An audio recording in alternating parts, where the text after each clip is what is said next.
এক সাহাবী বলল, নবী আমার ছেলে মিষ্টি খায়, বেশি মিষ্টি খায়, এত মিষ্টি কিনে দেওয়ার টাকা আমার নাই, আপনি ছেলের নসিহত করেন।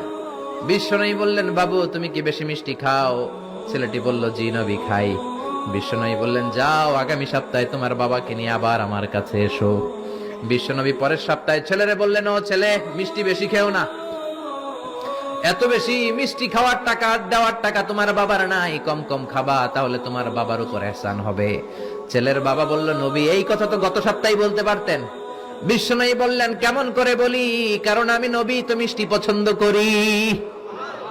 এক সপ্তাহের ব্যবধানে নিজের অভ্যাসটাকে পাল্টালাম, মিষ্টি কম কম খাওয়া শুরু করলাম, আগে নিজে আমল করলাম, তারপরে তোমার ছেলেরে বললাম।